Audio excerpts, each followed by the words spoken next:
Uh, where and when were you each born? Okay, I was born in 1946 and in Westbury, New York. And what astrological sign are you? I'm asking everyone. Leo, Aha. Suzanne? August 6th. So, August 6th.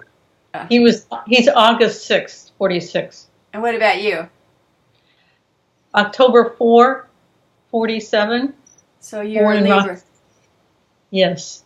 And you were born where? In Rochester, New York. Mm. And do you identify at all with being a Leo and a Libra? Yes. Definitely. Yes. How so? He's definitely a Leo. How so? I don't know. I feel like a Leo. Well, what does that mean for people who don't know? Oh, well, it's, I don't know, leadership and courage. Quiet dignity. Yep. And then Libra, what does that mean, Suzanne? Balance. Mm-hmm. And then how did you two get interested in near-death experiences and what happens after this life? Well, we read Raymond Moody's book and also George Ritchie's book. This was in the 70s. And we were studying esoteric traditions, particularly anthroposophy, Rudolf Steiner, and it jibed fit perfectly. We were reading a series of lectures at the time by Steiner, and then we read the particularly George Ritchie's account, and it was like, oh well, that's a verification of what Rudolf Steiner was saying, and likewise, vice versa. Mm-hmm. So that's what that's just fit. Mm-hmm. I tried to interview Moody, but he's not feeling very well. So I think from reading his book, his thyroid has always been an issue that was troubling for him. Right. So what about the families that you grew up in? I'm interested in the background of visionary scientists because it takes a lot of courage to do this kind of work, because people dismiss it or ridicule it or think that it's not science. So I'm interested in what gave you the courage to do this. What kind of families? Well, I was raised in a pretty conventional family. My father was in the Foreign Service, and so we lived in Europe for a number of years. But and so that gave me a certain perspective. But that was it. Spiritually, I think I was always believing in God, and but our family went to church, but not terribly religious.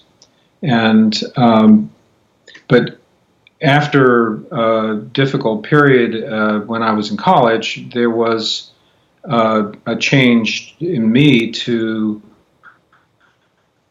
study Eastern religions, particularly Zen Buddhism, and so that's how my life switched. And actually the ideas in Buddhism were really quite opening for me in terms of feeling comfortable, with the world. That there is karma and reincarnation, but there is also and there's a spiritual aspect to everyone and to everything. So that's how I developed, and of course the courage. It has taken quite a while, decades to overcome the difficulties of facing criticism. But and so basically, we have stayed under the radar under the radar for the since until we really started our research, and then we had to come out. So basically, what was that difficult period at MIT? Well, I was I had this idealistic notion about science, and after a freshman year at MIT, and then I took school courses at Harvard in chemistry. That was my focus and my love, and still is actually. Then I came to the realization that my idealism was totally off base, and that there was no real insight into reality through science. It just looked like it would never fit, and subsequently I have confirmed that. But that led me to a real depression, and then that's when I started looking at other philosophies, existential philosophy, existentialism, and then finally Zen Buddhism. And do you mean that science didn't explain reality because it was focused just on the material and didn't include consciousness or whatever? Well, it was a little more precise than that. It was basically looking at what are the, where is science leading? And what I saw was that it was leading further and further into the operations of smaller and smaller parts of reality, and so actually it wasn't converging. It was not leading to some broad understanding. It was getting more and more complicated. In chemistry, particularly, it was obvious because basically there is no because of the nature of matter, there is no absolute predictability about anything at the atomic level and the molecular level. And so there were always modifications and perturbations and adjustments that people would make. Well, here's the theory, but at this level, at this part of the set of conditions, you have to understand that there are perturbations and other influences, and it was actually just becoming less convergent and more diverse in the explanations, perturbations upon perturbations. And so it was like, that's not the answer. And so I thought that there was an answer there in science, and there wasn't. And that has since been well confirmed. Uh-huh. I'm reading a book by the Dalai Lama where he talks about consciousness from the Buddhist perspective, and how detailed and how intricate and in-depth the study they've done of consciousness over thousands of years. It's really interesting. And he says you have to include the experience, the first person experience, because third person pretense of objectivity doesn't work when you're studying consciousness, which is subjective. Right. It's also a very extremely hidden phenomena. Right. Reality is an extremely hidden phenomena.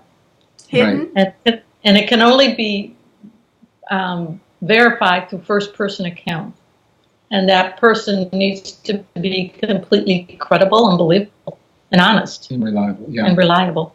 Yeah, the Tibetan philosophy Buddhist philosophy has this notion that you have primary observable phenomena, you have phenomena that can be inferred from observable phenomena, and then you have what's called extremely hidden phenomena, and near-death experiences, and most spiritual experiences are extremely hidden phenomena, and so you can't really understand them except by getting first-person testimony.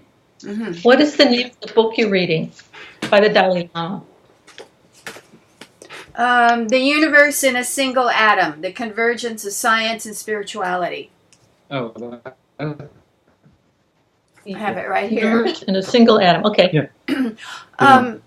Suzanne, what about you? What led you to be a music practitioner and work with patients? Oh, I thought you would maybe ask about my family background first, and then. Okay, yes, that's good. Okay. I'm the first of three. I have two younger brothers, and both of my parents divorced by the time I was 12. And they both worked full time, so most of my childhood was basically taking care of my two brothers in the home. We were kind of a poor family, and couldn't afford music lessons, which was my earliest love as a child was music. I wanted so badly to play an instrument, and I could remember being our neighbor had a piano in the basement, and I would go over there because I would babysit sometimes for their children, but I would go there and just improvise for hours on this piano. Anyway, so I didn't have any music education as a child. And it didn't begin until right after Robert and I married in 1972, and I enrolled in some courses at the university and took up the violin. And then when we moved down here, I first heard and saw an instrument called the lyre, Lyre. It's a stringed instrument. And I fell in love with it instantly and knew that was my instrument, so I switched over. And so my love of music, finally getting the education, and then coming to an instrument like the lyre, which is ideally suited for palliative care, as for working with patients therapeutically, prescriptively at the bedside for those who are ill or at the end of life. So I learned the instrument basically on my own because it's not a well-known instrument and there aren't any teachers around. And I would go to the yearly conferences and pick up technique from that experience and then work on it at home. And then there was a program for certification called the Music for Healing and Transition Program, which basically my husband learned about and told me about. And I did the course and finished it within a year, was certified, and was able to work at the hospital in the intensive care unit and burn center for about 10 years on a weekly basis. So that's my story about music. Mm-hmm. And what about your spiritual background? Then in terms oh yes. So you asked that what about Libras? Libras have to do with balance. So I could describe my spiritual quest as this way of finding the middle path. And so I began with birth. My father was a member of the Roman Catholic Church. That's what he grew up in. My mother was in the Protestant tradition and converted to Roman Catholicism. But then when they divorced, my mother was excommunicated from the church. But he wasn't? She eventually found... No. This was in the 1950s. 50s, yeah. So my mother eventually found her way to Zen Buddhism, to the Zen Center in Rochester, New York, under the teacher of Roshi Philip Kapleau.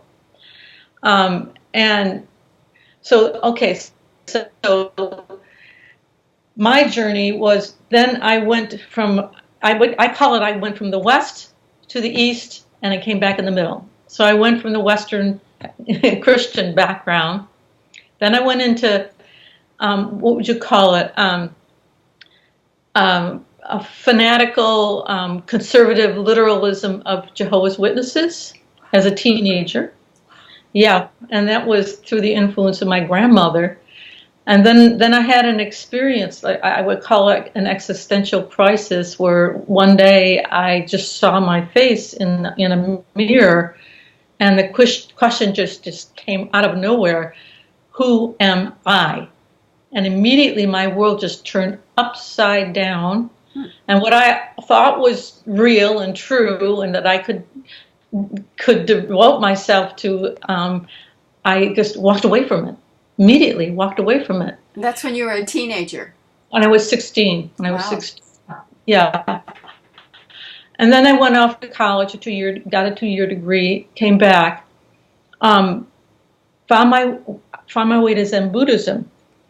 But after so many years, with about 5 years with it or so, I became disillusioned with it as well, because it was a very severe spiritual discipline, and I could see that it didn't provide a practical application of the spiritual wisdom that someone might access through enlightenment. It was also a way of, I just wanted to get off the wheel of birth and death. I didn't want to be here. I didn't want to be born. I just wanted to get out, but wanted the enlightenment first. But then at a certain point, I saw through that and walked away from that, and then immersed myself in Western esotericism. And then eventually found my home. So I went from the West to the East with Buddhism, and then came back to the Rosicrucian path in spiritual science, also known as anthroposophy. And that's been my path for 43 years. How is that different than Theosophy or, Blavatsky or the New Thought churches? What are some of the tenets of that approach, that understanding of spirituality? That's a big question. For mostly, I would say it embraces a profound cosmic aspect of Christology in anthroposophy that is not in Theosophy, not in Blavatsky. It also has a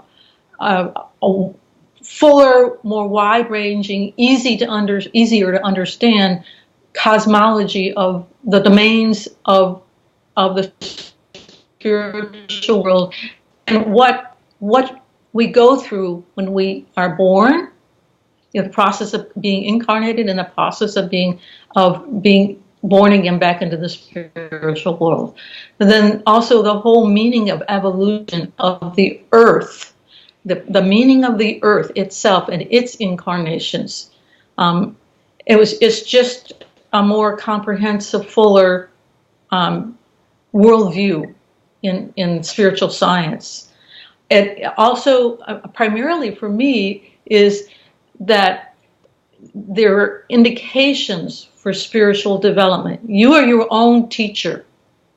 And so that's for me, just that was very, I rely on that I am my own teacher. So there was this whole aspect of the development of the ego, the essence of each one of us as human beings in this path. And then how to bring into all of the facets of human work on life, practically, the insights and in what we tap into with our intuition, into what work we may choose to do in the world, and how that can be working in concert with the spiritual beings. And there was one other thought that just went through my mind, and I don't want to forget it. It was an important point. What's a favorite book of Steiner's while you're thinking? Okay, my first book was Knowledge of the Higher Worlds and Its Attainment, and that brings me to the thought that I just lost. My second book, it took me a long time to really appreciate it, because I don't have a philosophical, scientific, educational background. and it's called The Philosophy of Freedom.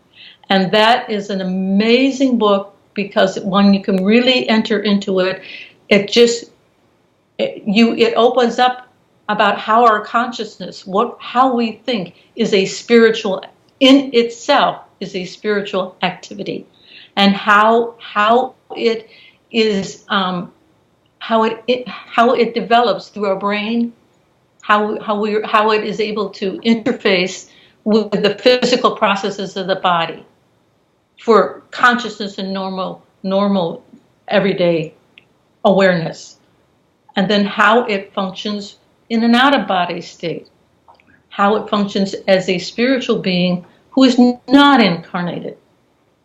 So I've given you a long-winded answer, but so that's my path from the west to the east to the middle.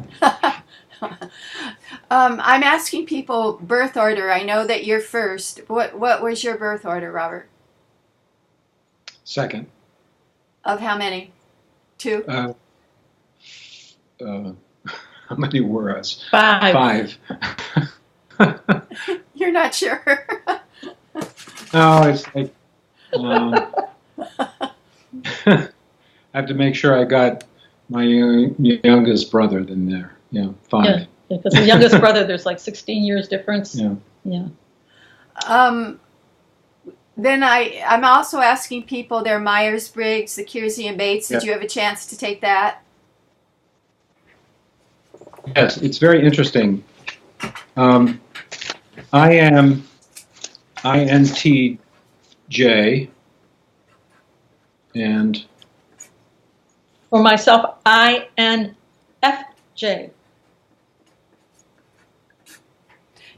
What's interesting about it is only 2 people are not intuitives. Only 2 people are sensing. So so far the most common profile is ENFP. But you certainly fit the intuitive one, the intuitive category. That's interesting. Robert, could you say a word about going to MIT? Because it seems like to be in such a prestigious school, you must have done something stellar in high school, and then it's kind of, it would seem to me a shock to be where everybody's as smart as you, or smarter. Was it like that, going to MIT? it wasn't a shock. It was.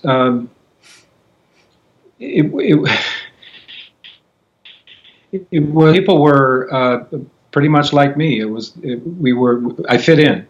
I didn't have any problem with grades. The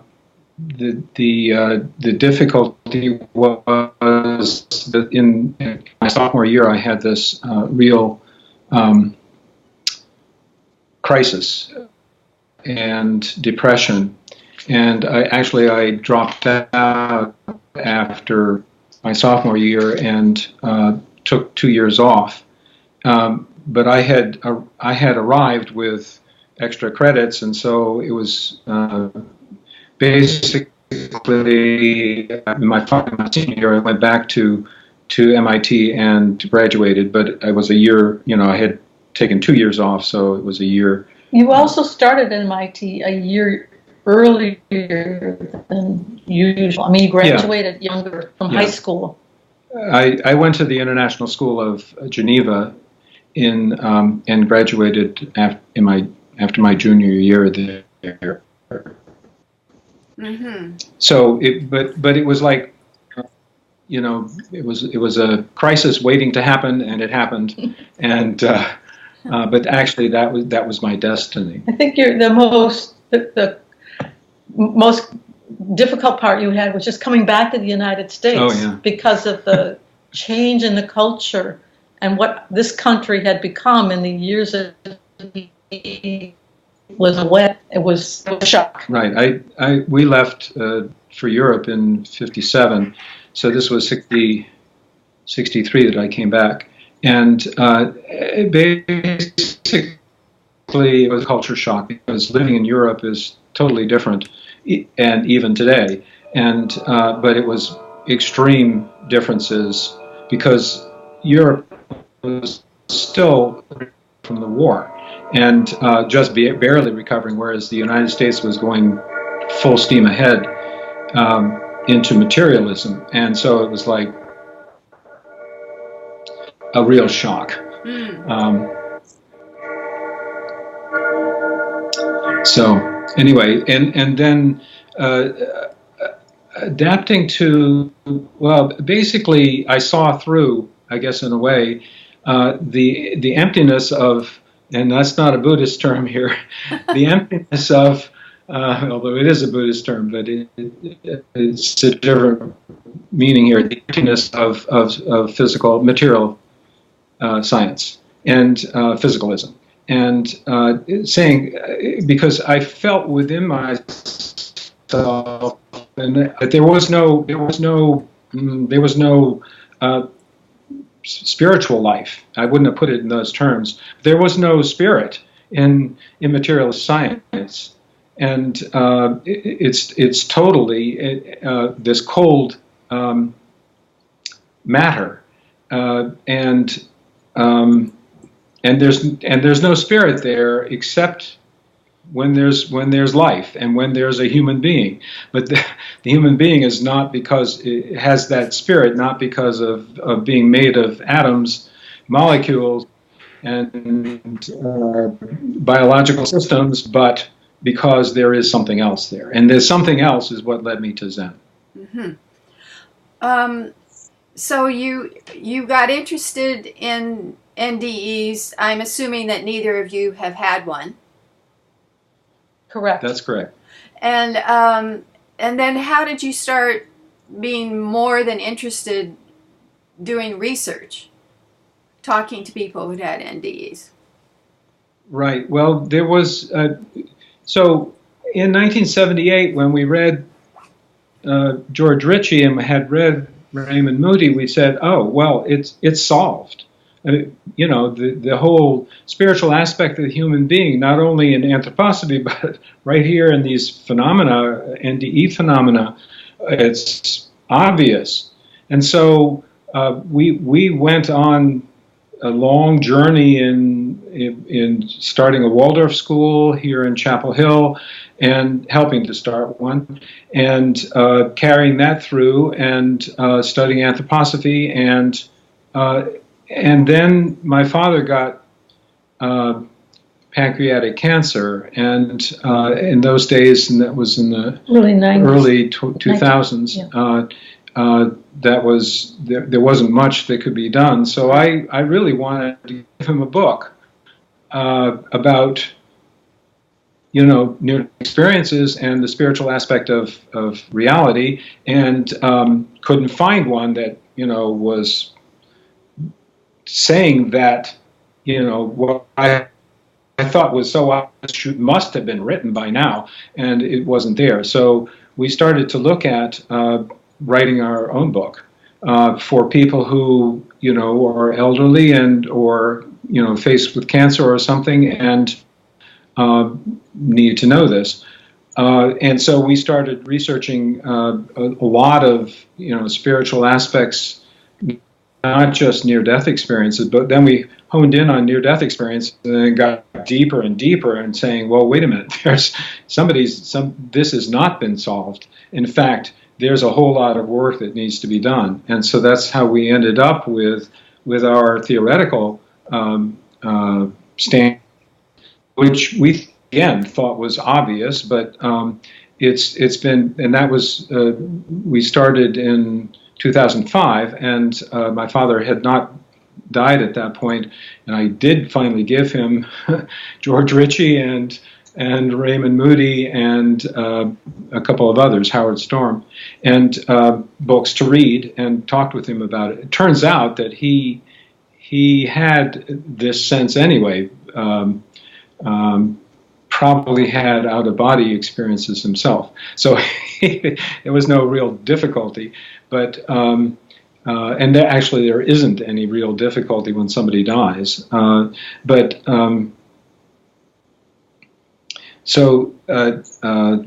then we were, you know, deep into the nature of the near-death experience and what it implies for consciousness, and that's and we've kept going. The book hasn't been written yet. Oh, I was going to ask you about that, but you have massive notes. Well, yeah, we've basically come to the in the last year and a half, we have developed, we've broadened our theoretical stance. We have two hypotheses. One is that is we call the mind entity hypothesis, that the essence of a person is an individuated spiritual being, spiritual being. That's the only way to say it, and a soul, a psyche, and that it's united with the brain and body, and then of course in a near-death experience it separates and can operate independently of the brain and body, and of course at death it separates and continues on. And the other hypothesis is what we call the transcendent realm hypothesis. Now, looking at the phenomena of near-death experiences from the perspective of what's it like in the higher realms, and actually what's it like to be out of body. And so, and this is taking work of a number of other researchers, at least one in particular, Jean-Pierre Jourdain, who has hypothesized that because of the way NDEers actually perceive the physical world when they're in the physical realm, they perceive it in a totally different way, and it implies that there's yet another dimension. In other words, that being out of the body it puts you into this fifth dimension. But the fifth dimension is there all around us. It's just that when we're in the physical body, we don't perceive it. And so we're stuck in the three dimensions plus time. And yet there is a fifth dimension that actually we can, people who have psychic abilities and so on, people who are can partially get out of body or have this extended energetic field or an extended consciousness, all of those abilities are taking part in the fifth dimension. And this is an aspect of reality that is with all of us.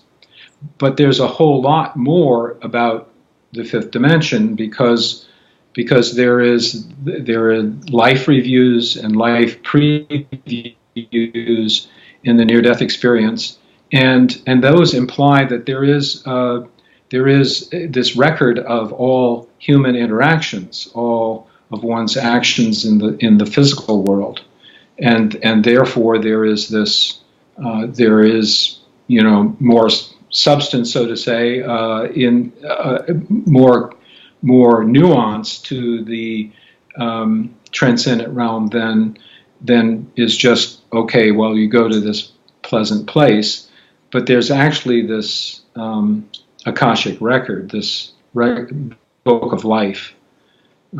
So anyway, that is our theoretical stance, and given that, we are now about ready to write a book. And where do you get your case studies from? Well, we have had some interviews, but basically there's been so many interviews and people are writing books right and left now, and we're just going through them all. And of course, from the beginning, the first couple of years that we spent was reading all of the compilations of near-death experience, and Ken Ring and PMH Atwater, and then reading individual accounts, and going back to George Ritchie and so on. So we are just constantly immersed in NDE accounts, and of course, when we get a chance to interview someone, we find more stuff. It's also from the IANS annual conference. Oh yeah, right. Just most of the people there are people who had NDEs, and then there are panels with NDEs who tell their stories. So we get to hear firsthand. And then some of these people go on to write their own books. The Institute of Noetic Sciences. Is that what you're talking about? No, IANS. Oh, I'm National Association for Near-Death Studies. Ah, and did you start that? No. That was started in 78, 81 by Bruce Grayson, Ken Ring, Michael Sabom, Raymond Moody, and John Audette. So there were 5 founders, but we didn't get involved until we started doing our research in 2005. And you were treasurer for how many Okay, years? and so I ended up serving as the treasurer from 2009 to last year. Yeah. Mm-hmm. And we are also group leaders here for the local IANS chapter here in Durham, Chapel Hill. And it used to be at our home, and then it would meet at another place. We kind of outgrew our home. But before we talk about some of your articles you've written, did you have kids? I'm assuming that may be an impetus for you to have started the school. Right. Yes, we have 2 children.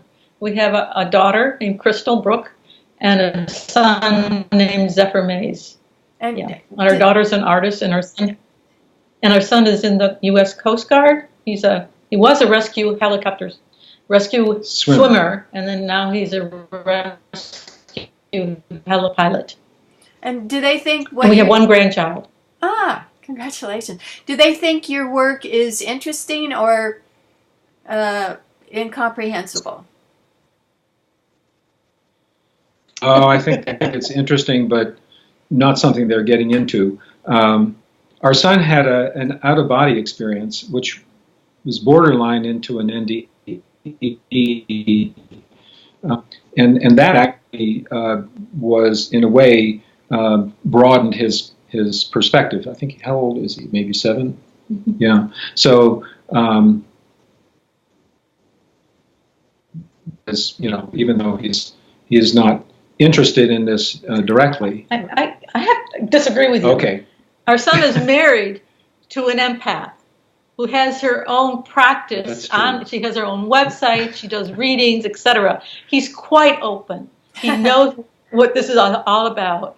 But he's in a period of his life where he's just trying to get his career going and to take care of his wife and his daughter. But I think further on in his life, I think he'll probably do his own exploration. He's more, his degree from UNC University is in philosophy. He had a double major, but it was in philosophy and in computer technology or computer science.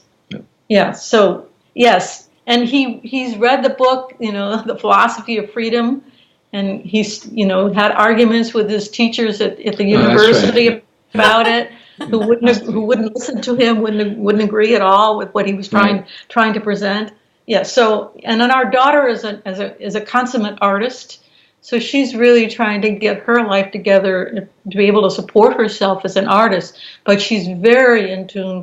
Reads all our books about NDEs when she's visiting, and we have conversations on the phone all the time about spiritual matters. So yeah, nice. And that's also attributed to the fact that they've had a Waldorf education, and so their minds are open. Their worldview is wider. Absolutely. You're interested in provable NDE perceptions. So how does one prove it? I know there's the classic, the Ritchie, where he astral traveled, and you could see where on a map where he went, and that kind of thing is what's provable. Yeah, that's not as strong because, of course, he's deceased. I can't go back and say and question him. We tried, actually. We did call him once, and but he that was a year before he died. So in any case, but that was very interesting.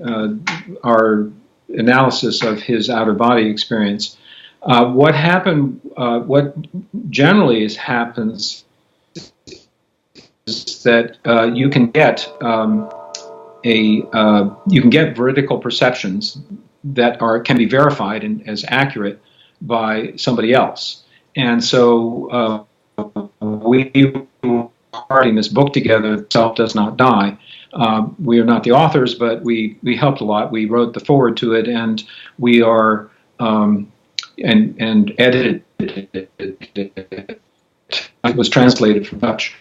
So the Dutch authors, Titus Rivas and Annie Dervin and Rudolf Schmidt, compiled and added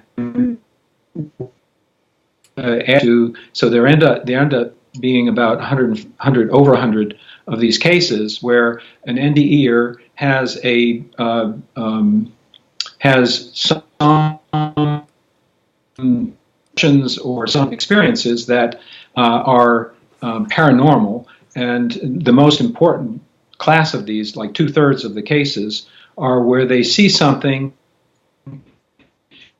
that they could not have seen, and that is because of their physical condition or because it was somewhere out of their physical sight, and then somebody, actually the doctor who was involved, and you can take a couple of these cases, the Pam Reynolds case, for example, which is argued about left and right and up and down, and the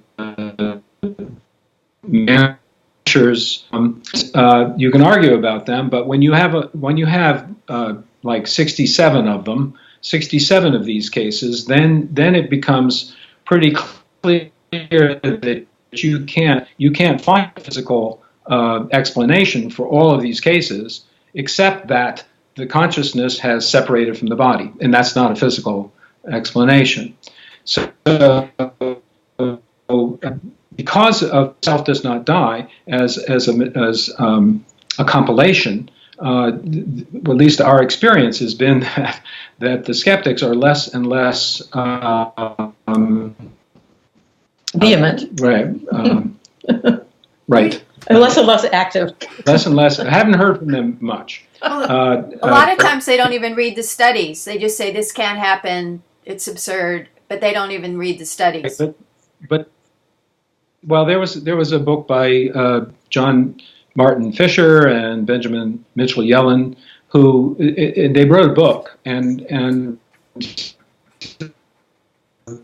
took these cases and said, well, we can explain this part of this case and these other parts of this case by physical, explanations, or the fear of death, or and so on. But basically, they're not real. What they perceived may have happened, but that might have been through various physical means, subliminal hearing and so on. That's what these two philosophers are saying. So they're saying this, and so because they cherry picked the cases, they could find something that for all of those cases, or at least aspects of those cases, and then we wrote a critique of that, which was published in the Journal of Near-Death Studies, saying, well, wait a minute, if we just take a few more cases out of The Self Does Not Die, take a look.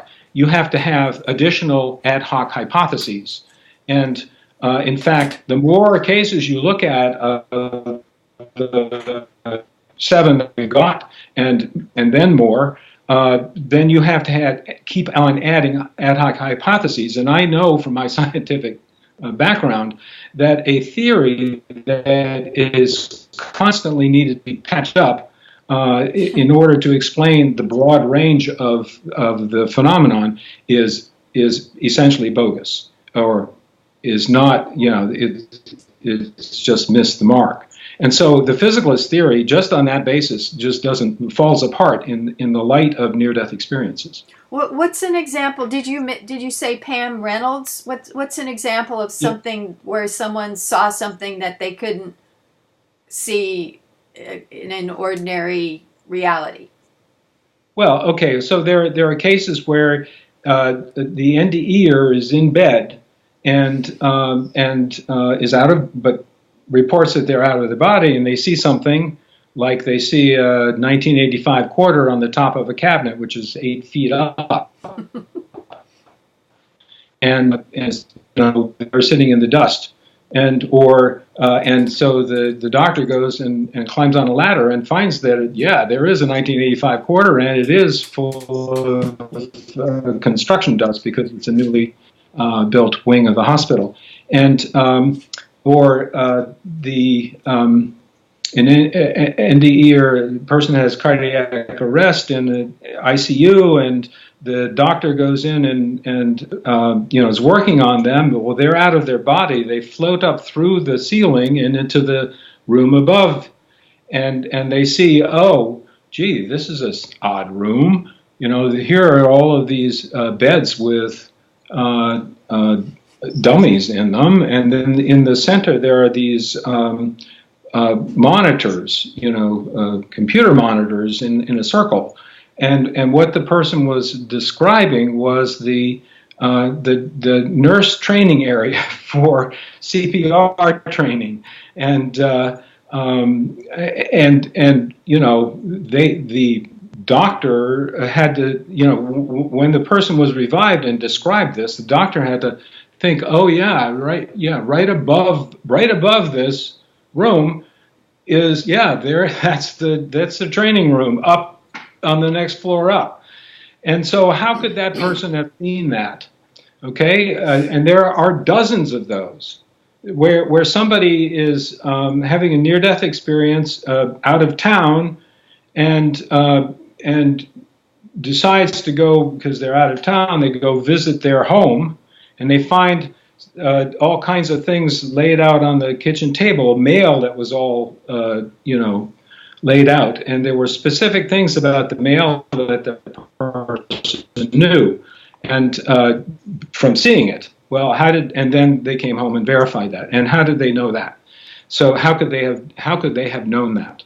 And there were other things that they uncovered in their OBE about the people who have been staying at the house. So anyway, so all of those things are verified. And when they're verified, it's not like, I, the NDEer, checked with somebody and they said that was the way it was. It's a third person is checking it. Got it. And checking with the NDEer and with the witness. Mm-hmm. How does quantum physics fit in with what you call the fifth dimension? We were hoping you wouldn't ask us that question. Well, no, actually, I'm hoping you would ask that question because basically we think that it's the wrong approach, and actually, because the nature of reality is such that the physical part of reality is subordinate and is not fundamental, and so quantum physics is really, these oddities of quantum physics are really aspects of the physical world operating in this fifth dimension. And so rather than say, oh, well, because of the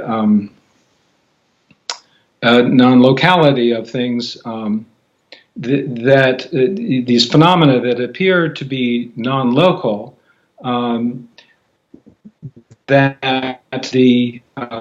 therefore, that has to do with consciousness. Well, yeah, it does in a way, because the consciousness is operating also in the fifth dimension, but that's the wrong way to say, therefore, consciousness has this property of non-locality. It would be much better to look at NDE phenomena to understand the nature of consciousness. But to build a theory it's like pulling yourself up by the bootstraps. Basically, the physical world is not the fundamental aspect of reality. What fundamental really is that is the transcendent nature of reality, which actually out of which comes all the physical reality. And actually the perspective is a whole lot different if you say, okay, it isn't that the physical body and the brain generate this consciousness, or that consciousness is just everywhere because there's matter everywhere, but rather consciousness, and actually that even the people, even the NDE related theorists, are the consciousness is spread out all over physical reality, all over the universe, when in fact the phenomena of the near-death experience say that consciousness is individuated in spiritual beings. So you have deceased relatives, and you have reincarnation memories. You have mediumship, where there appears to be not only the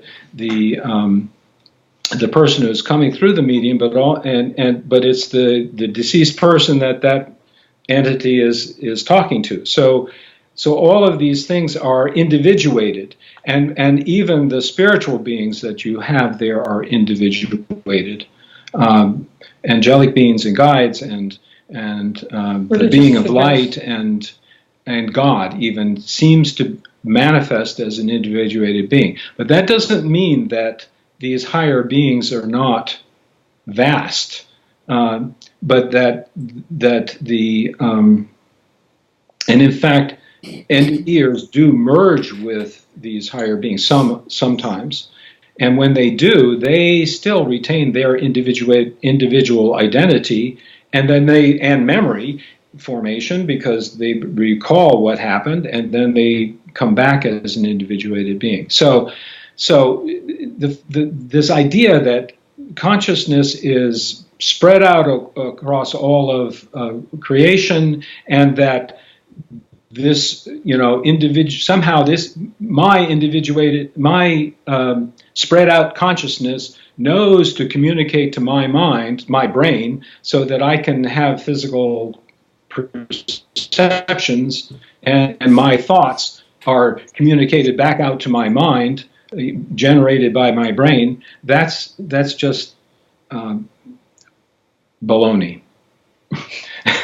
And so that's our take on it's basically the assumption that what we have here is physical reality, and everything then has to be explained and built up from this fundamental physical reality of atoms and subatomic particles and their interaction, etc.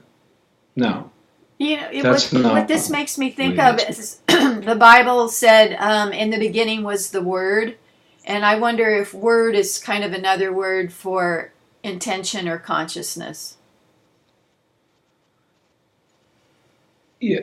Well, yes. Beingness. But there's the word is in other parts of the Bible, the word is individuated, and of course,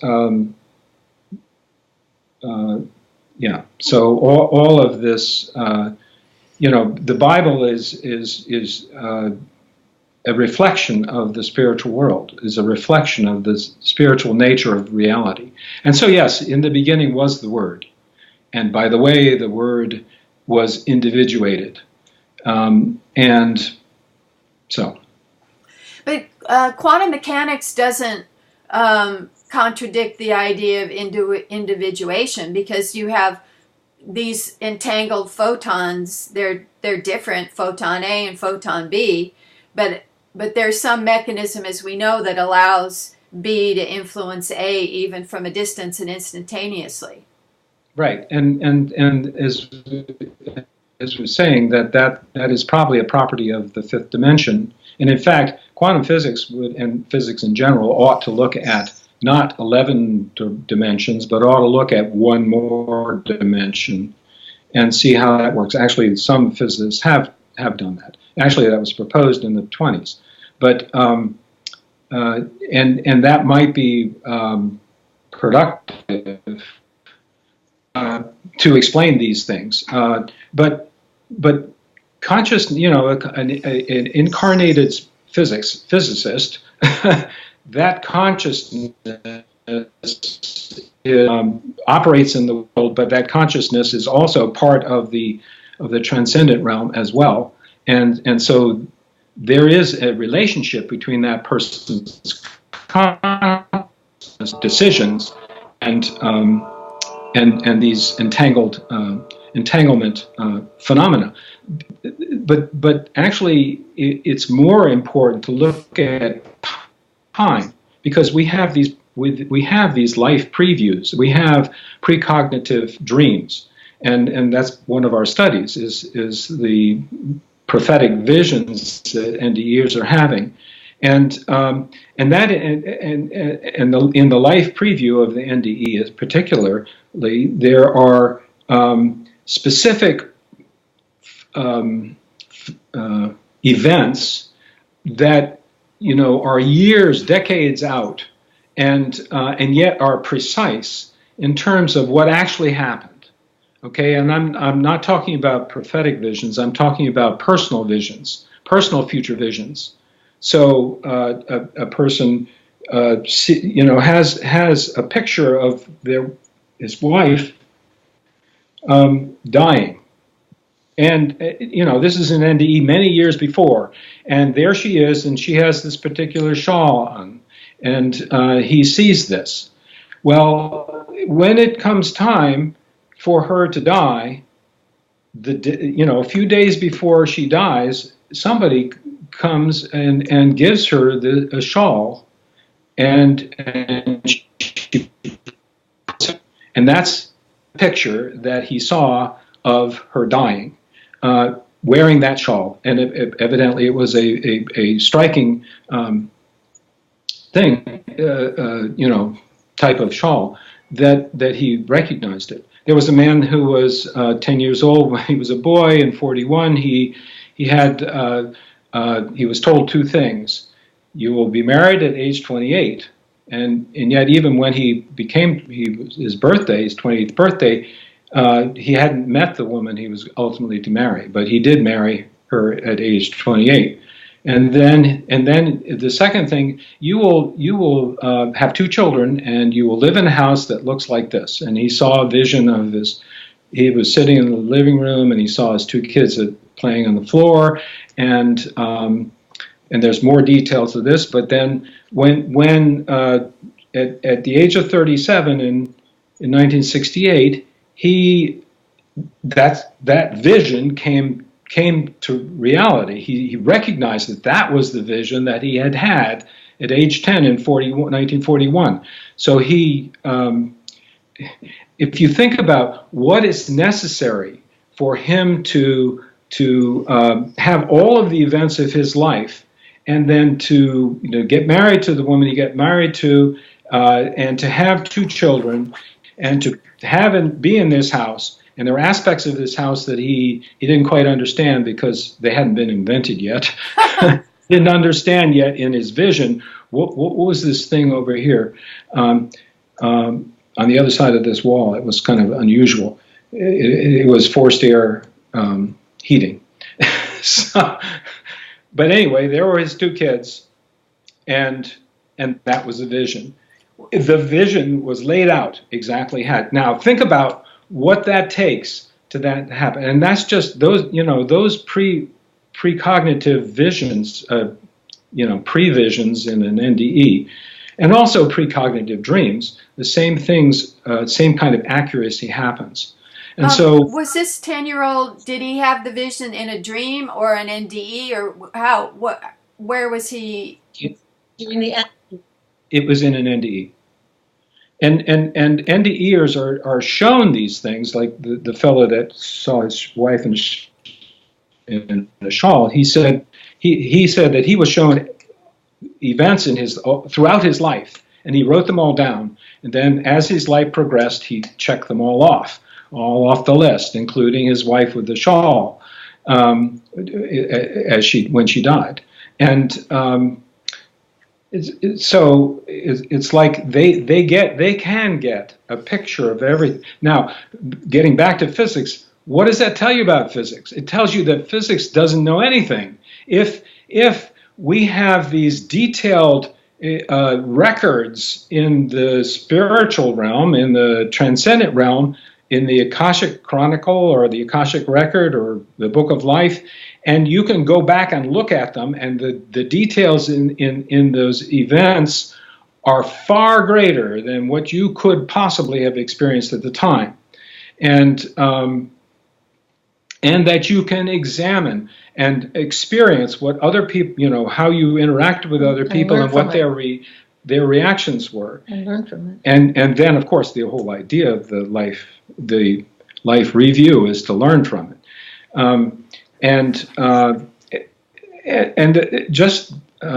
So if you think about physics and time, the very fact that there is this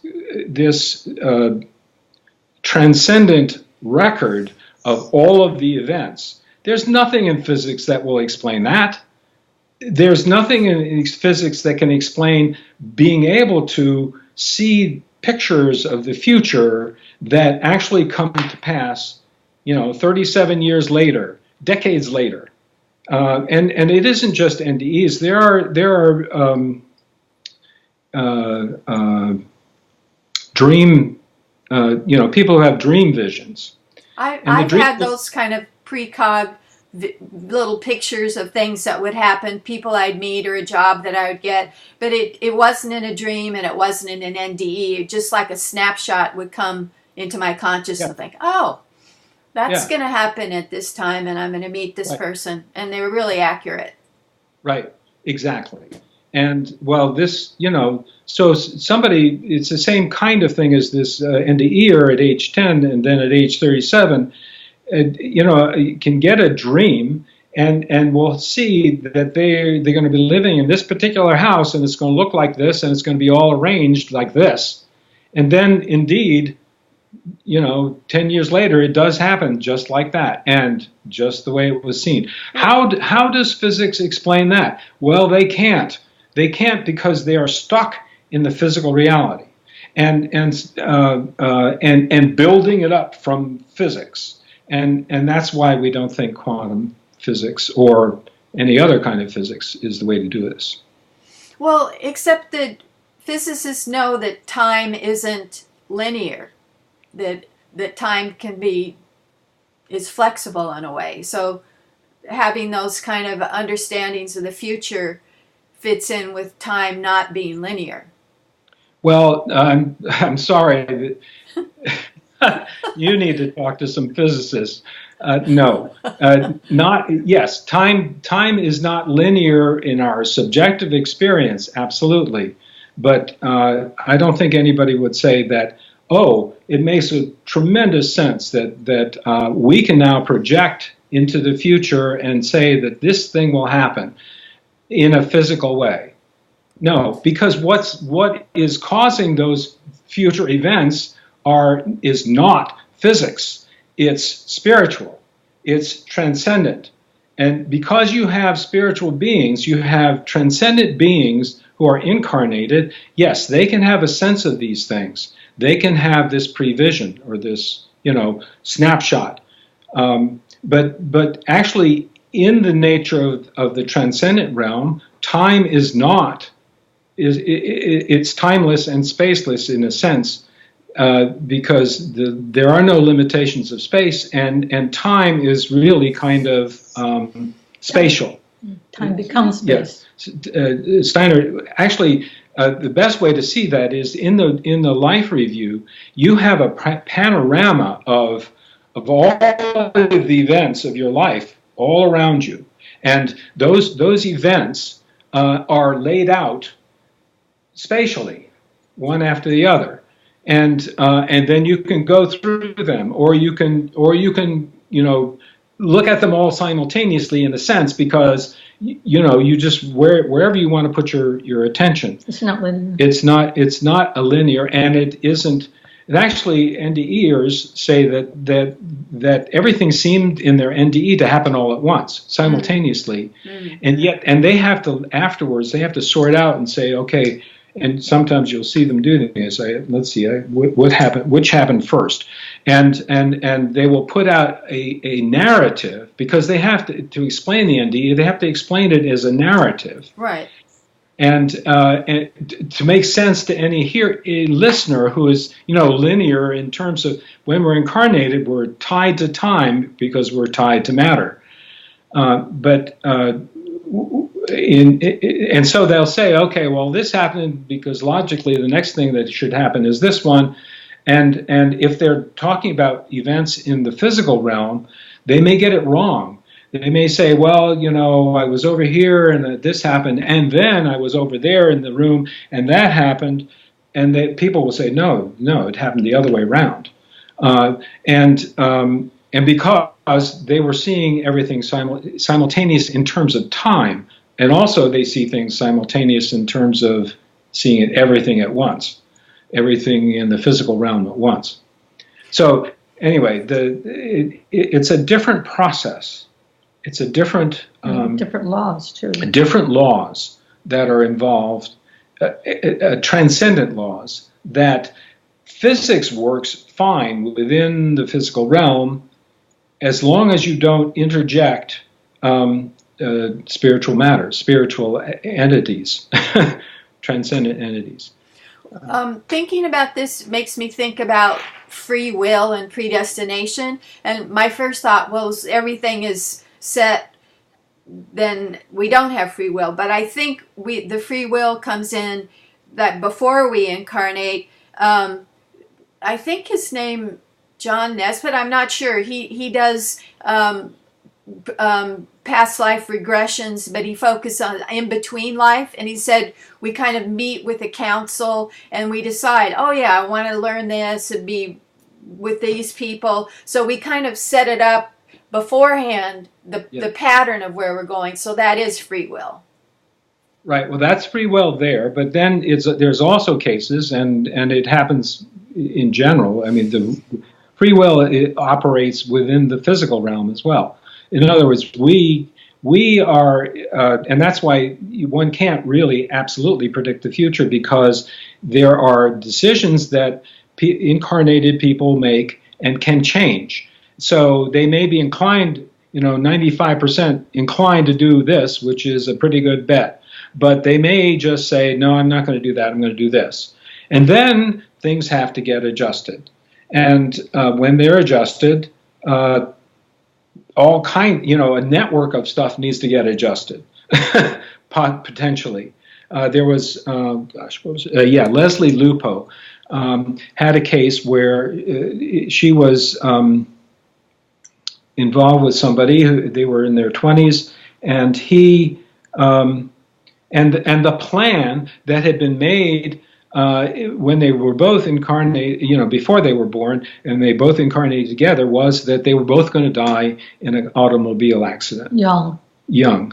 And were they siblings or partners? No, they were, I'm not sure. They met at college. They met in college. I don't know if they were intimately involved. I can't to look back. But in any case, that's irrelevant. He wanted to marry her. Okay. So, and so she decided, no, I don't want to do that. And he was saying, oh, please, would you come and visit me one last time, before whatever. Summer break, and she was going back home. And he wanted her to stay in town. And she said no. She said no, she went back home. And then he had the car accident and died. But because she did that, of course, her life plan had to get rearranged. And getting rearranged means a whole lot of other people got to get rearranged too, to have them. And then later, a couple decades later, she had her near-death experience, where this all became clear. And it became clear that they had to, the spiritual guides had to readjust her plan. So, but it can happen just, I'm going to, my tendency is to do this, but I'm going to decide because of some reason I'm inspired, or I just, contrary to anything, I'm going to do it this way. And that is still there. And actually in the life review, the being of light can show you how you could have acted. So you did something really terrible. Here's how you could have acted, not that you should have acted that way. Here's how you could have acted. That's the education. And of course it's like, you could do this, but you can choose something else still. So it is not like, oh, you should do this, you must do this. No, you could do this, and that's okay. We're being educated in the life review. I said Nesbitt, but I think his name is John Newton. And he said that we tend to incarnate as groups, that, you were maybe once my father and then you're my daughter. Do you two feel like, yes. Do you know about past lives where you were together? No, I've done I've done one past life between life regression just to see more about our work together, my work with Suzanne, but not with respect to that. I bet, given that we chose to be together and that we had very similar Myers-Briggs scores or profiles. Yeah. That's by the way, it's Michael Newton. Michael Newton. Thank you. I'll get it right. And yeah. So, but we do that. We do plan to be together. And actually, when I first laid eyes on Suzanne,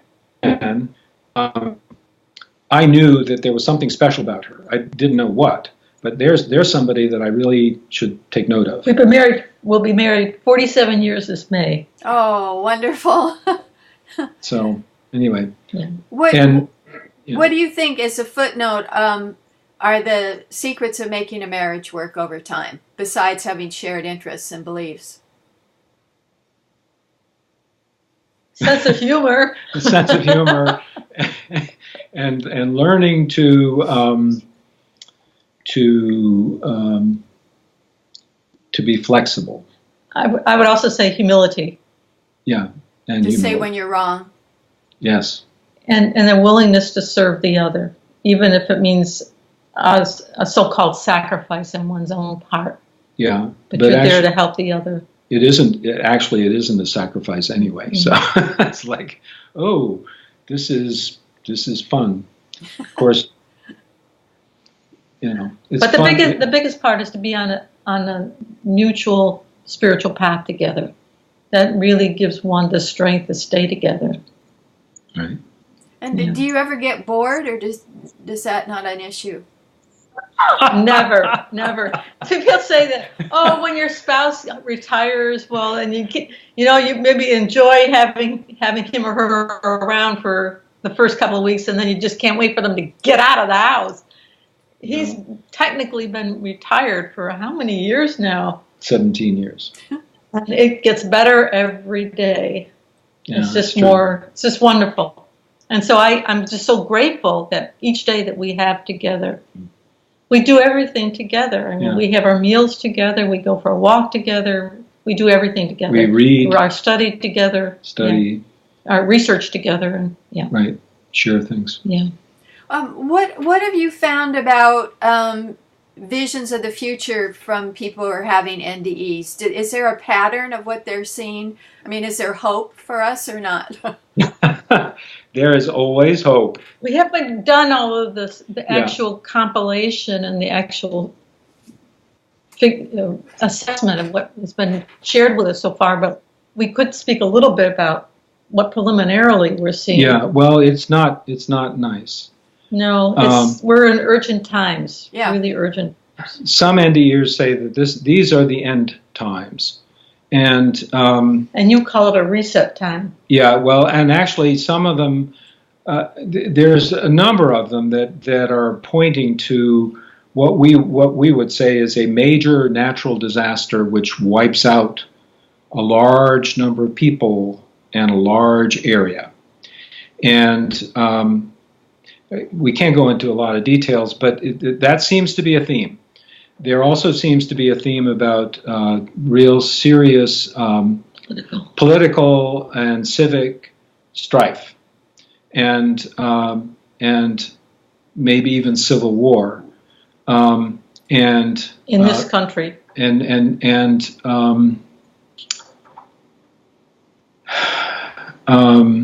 serious terrorist attacks. I mean, much more serious than 9/11.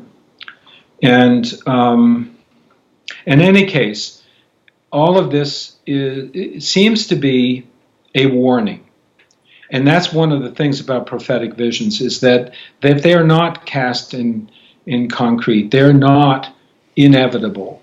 And that they are a warning for us to change, for us, globally, everybody, to change into being more loving and tolerant and accepting of others, and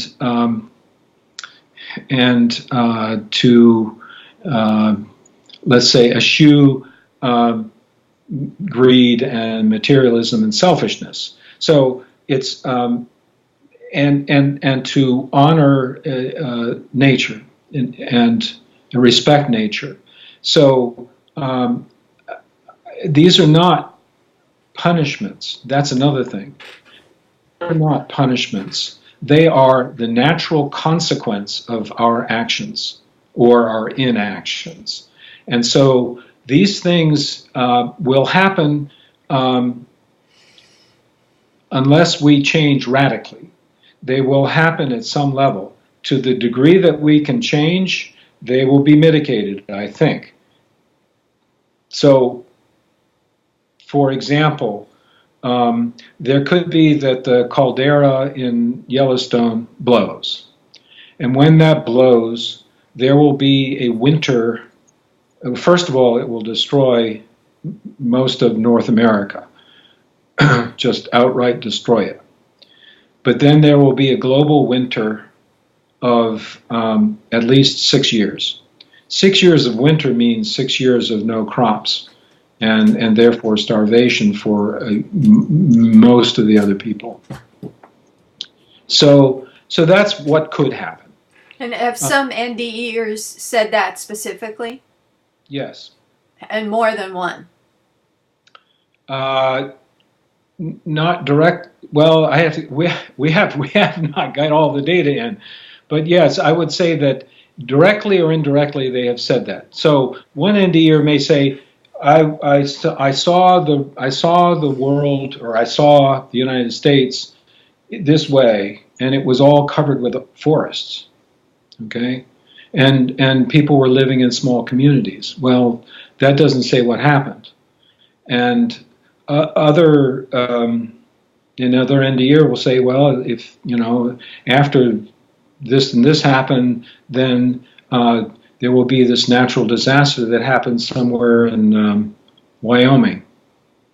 And now that's what he saw, but so. Okay, you put the two together. Well, yeah, maybe that happens, and then 100 years from now, this other thing is the way it is. So that's those are where they're related. And then there's another NDEer that said, he was caught in traffic, and it was like assumingly on the freeway, and the cars everybody's trying to get away. And then he looked back at his kids in the car, and then it hit whatever it was that would hit. So that could be related to that too. So when you put those things together, okay, maybe they're totally unrelated, but they give a picture of some major natural disaster. So, and another NDEer said he saw comet or an asteroid. He said comet striking near Earth in China. Okay, well that would do something just much like Yellowstone, and so all of these things. So, as I say, it's not a punishment, but it is a It's karma. It's also if the information can get out, it's a way to prepare people that there are going to be these tests, and there are going to be some really some. There's going to be a lot of misery, and how will we react? Will we be how do we respond? Will we help our neighbors, or will we going to be one of those marauders out trying to just for our own self-interest and stealing and killing everybody. And doing just inhumane things just to live, just to survive? To live for another couple days. Yeah. And so it's much better if people are appraised ahead of time of what might be coming. You can inwardly prepare yourself. Like, well, how am I going to respond if this happens? The biggest thing that people need to know from NDEs is that we do not die. We do not die. We have this book, The Self Does Not Die. But basically the message is people do not die when their physical body dies. And therefore they are eternal spiritual beings, and that they need to know that. So the fear of death, that's one of the things that's motivating most of the greed and the crisis in the world, and the disregard for nature is that, I'm going to die, so might as well make use of it, and who cares about the future? And it's even worse if you have a feeling that everybody's going to die. Well, but nobody dies, so it's not. So and actually dying is other than the initial transition, which can be a little painful. It's like you're freed from your physical body, and then there is this opportunity to be in this heavenly realm. And so actually one of the things that I want to read this because. This was from a talk we just gave. Actually, I think this is also on one of our YouTubes, our latest YouTube. So an NDE was told by the light, there was a reason for everything that happened, no matter how awful it appeared in the physical realm. Within myself, as I was given that answer, my awakening mind now responded in the same manner. Of course, I would think. I already know that. How could I ever have forgotten? Indeed, it appears that all that happens is for a purpose, and that purpose is already known to our eternal self. So that was from an interview back in by Ken Ring. So it is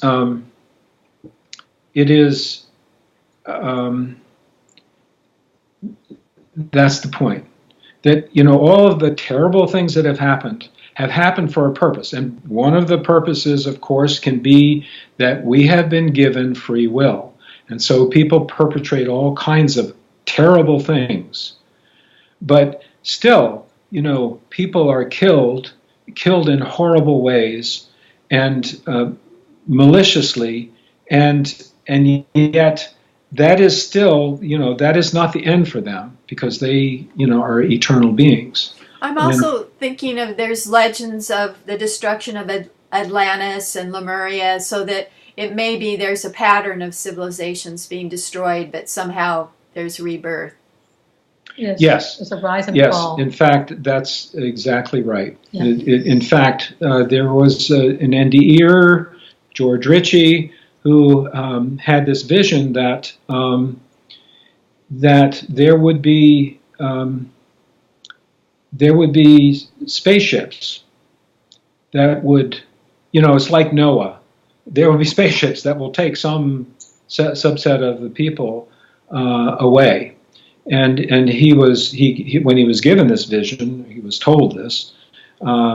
He asked, well, is that like in the book of Matthew when there are two people working in the field and one disappears and the other one remains? And he was told, yes, that's the way it will be.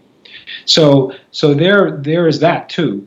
But the human race will survive all of these things. There needs to be a reset of some sort.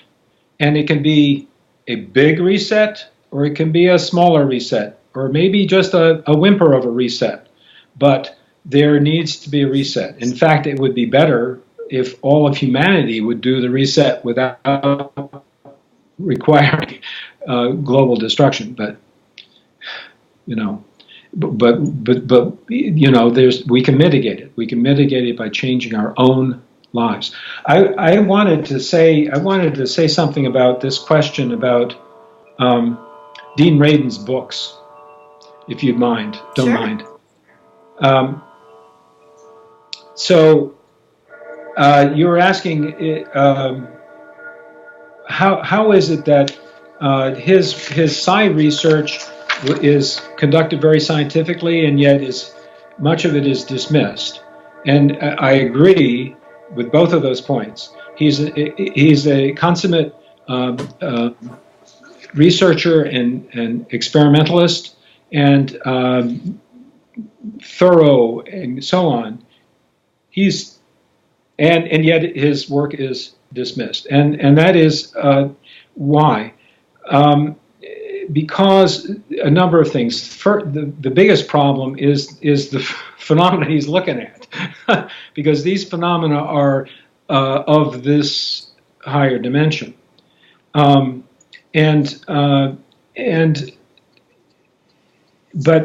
more specifically, and therefore it's a small effect. If you have an effect at all, like presentiment.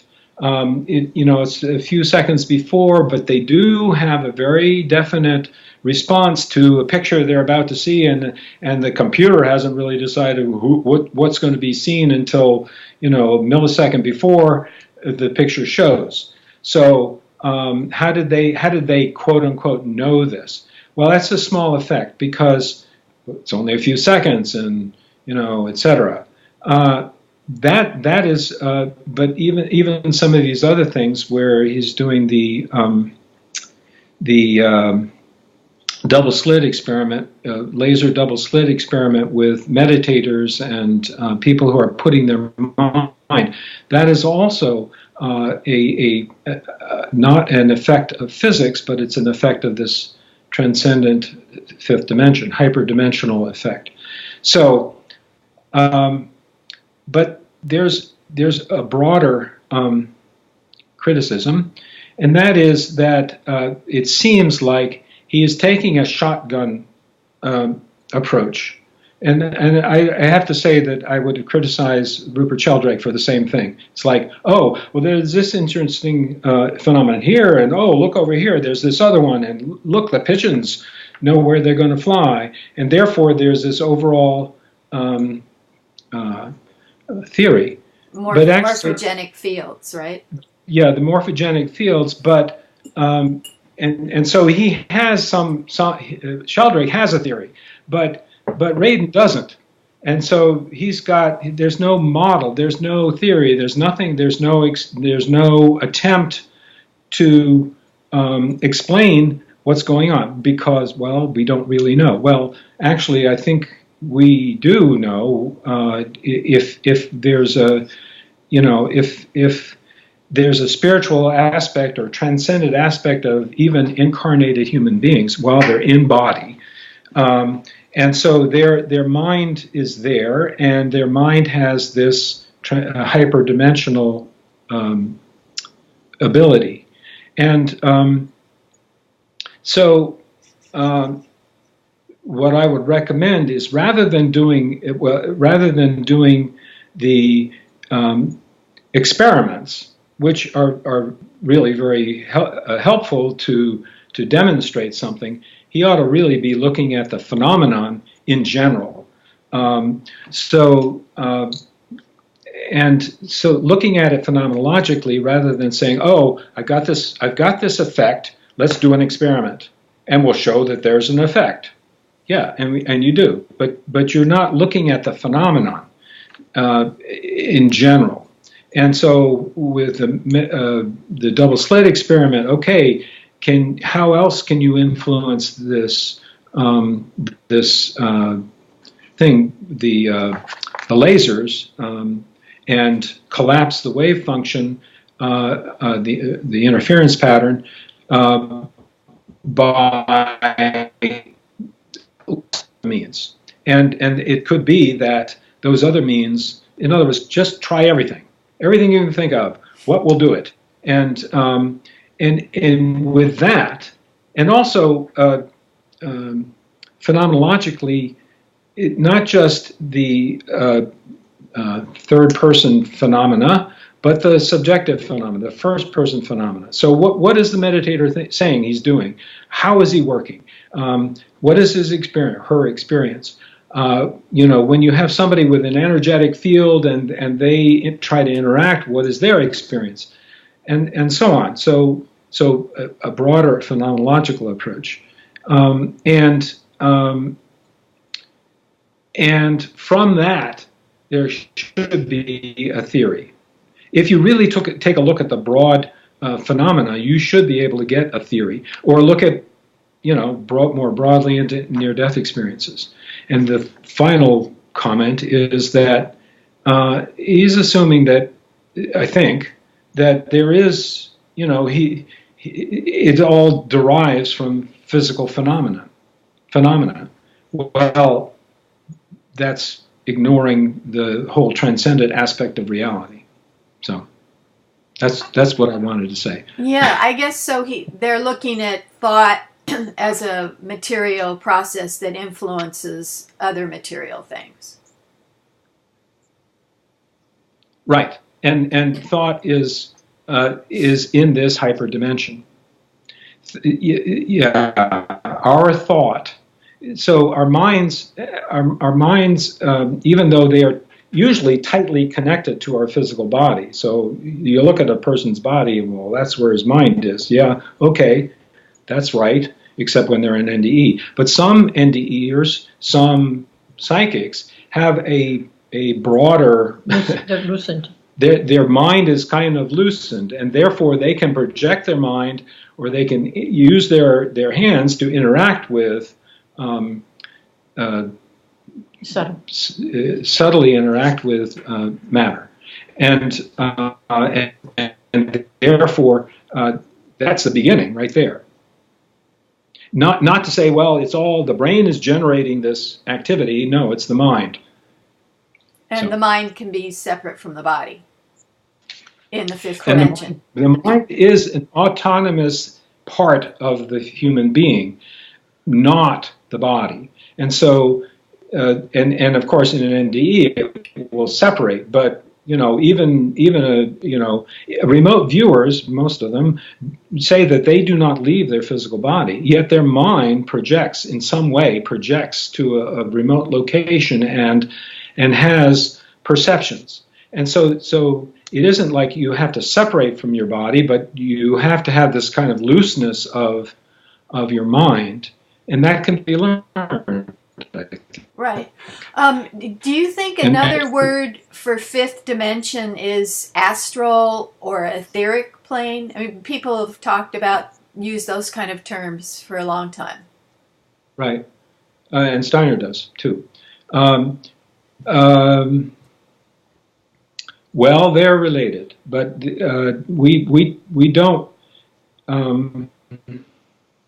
We prefer to go from what the phenomena demonstrate, and the phenomena demonstrates that yes, there's another dimension, and we know Steiner is saying that the physical and etheric is the physical body and life forces, and the astral and ego are the separated mind, and so yes. The fifth dimension is probably astral, and but rather than using that term or labels, don't want to use labels. That's why we say self-conscious mind rather than soul. But Steiner also says that this dimension of the separation of the mind from the body, he calls it a new dimension. And in his time, time was still considered part of the three dimensions, so he called it the fourth dimension. And that was before there was the relativity theory developed. So if he was here today to speak, he would call it the fifth dimension. Got it. It's new dimensions. So I just want to be clear on this. The fifth dimension is completely different than the quantum field that allows for non-locality. It's a different, because the quantum field is physical. Yes and no, because there is an interaction. Actually, one of the other parts of our theory is derived from near-death experiences. NDEers in the fifth dimension can pass through solid objects because they're non-material, but they feel a drag or a resistance going through, and that says that they are the quintessential Archetype of the spiritual being. So they, passing through walls, some report that there is this interaction. So that says that the non-material mind can interact with physical processes, and there's a new force that's involved. It's very subtle, and we spent a whole lot of time working with somebody who has a phantom limbs, that and we could not find an obvious interaction, physical interaction, certainly not measurable on any equipment that we had. And so, except when the phantom limb interacted with somebody else's brain, and we did those experiments. What do you mean? So if I thought about their limb? No, a person has lost their limb, and the woman that we were dealing with had congenital loss of, she was born without her fingers and her left hand, except a part of her thumb, and but she had physical, not physical. She had these mind fingers, so to say. Sensations. She felt that she had her fingers. Usually they were retracted, but she could draw them out. And then when they were drawn out, she could put them into somebody's head and influence their brain. And those people would have sensations, and they would have unusual sensations. And we had an NDEer that also had a strong energetic field, and she could likewise do the same thing to the same person and have the same results. The difficulty was that, subject A and subject B, two people that were being the target of this NDE or the phantom limb person, they had different experiences. So it was not an obvious effect that was standardized. But there was an interaction. And NDEers also say that, like, if they happen to pass their hand through somebody's arm, they'll feel a gelatinous consistency with an electrical current running in it. So it's like they're feeling the neural activations inside the body. So there is an interaction. So there is a physical interaction that is possible, and one would expect that the mind can do. You can project your mind and perceive, but you can probably project your mind and heal, or project your mind and influence something at a distance. Robert Monroe, in one of his books, talks about astral sex, where spirits kind of come together, and it's some kind of intimate connection, but it's somehow sexual, but with their spirit bodies. Yeah, that may be possible. There is. I would have to look at that. I'm not familiar with that. But what I am familiar with is a person merging with the being of light, or a high spiritual being. And when they do, they see and feel that what that being sees and feels, and in particular what that being feels for all of humanity. And so it's like overwhelming love, unconditional love for all. And so that's the kind of thing I've heard from NDEers about merging. What, before we wrap this up, you've been interested in biophotons. What is that research? Well, I had the two people, two subjects that we've used. One is an NDEer, a 3-time NDEer, and the other is this woman that is Phantom Fingers, and both of those produced some sort of biophotons, but they were not. It was like they had to exert themselves to the point where they were exhausted afterwards. But they did produce an effect.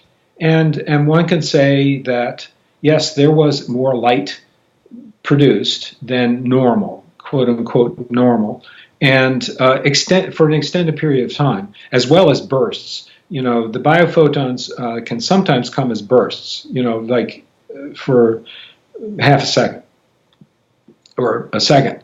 Whereas the level of the biophotons can you know, it's just, here's the baseline of the light in the room, which is no light, no visible light certainly, but there are a few random photons that are happening, and then they try to do something and it rises up, but you know, and then it falls down and it rises up and so on, and it's like, yeah, that's a real obvious significant effect, and actually that case is written up in the chapter 9 of The Self Does Not Die, our experiment with her, Cheryl Lee Black, and yeah, that was why real. is that important that we radiate photons? Is it because with their intention they could intensify it? Yeah, well, it's interesting because it may be totally a biophysical, you know, biological effect, but it may also be a fifth-dimensional effect, and it's very hard to distinguish that. What was discouraging was that the people were exhausted. Like, it took them a long time to recuperate, a long time, 5-10 minutes to recuperate. It wasn't like they come out and they're just all bubbly and happy and they're ready to go. It's like they were weepy and drained. Exhausted. And drained. So it was like, well, yeah, okay, if somebody exerts themselves and they have this extended energetic field, well, yeah, maybe they can produce more photons, but and therefore we probably can have, but you know, we've already established that there is the interaction between this energetic field and the human brain. So although it's not, we need to do more experiments for that. So when are you going to publish your book, and what's it going to be called?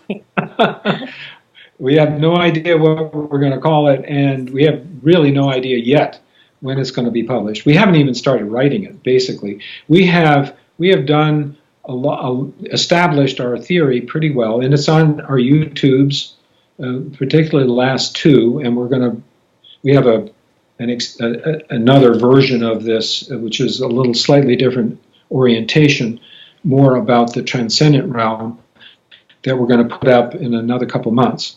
But basically, we've established that, so we're going to have to start writing. And before we can do that, there's a whole pile of other things that are sitting in front of us we have to do. So it'll be a while, probably in the next couple of years.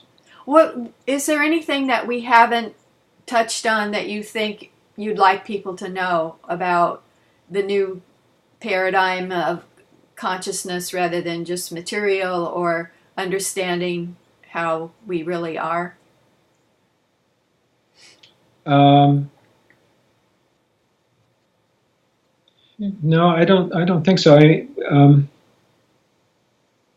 I think we covered the things that I really wanted to cover. So, yeah.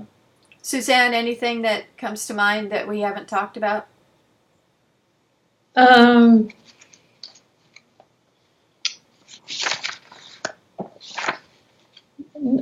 I think that's it. Yeah. Okay. All right. Well, thank you, thank you, thank you.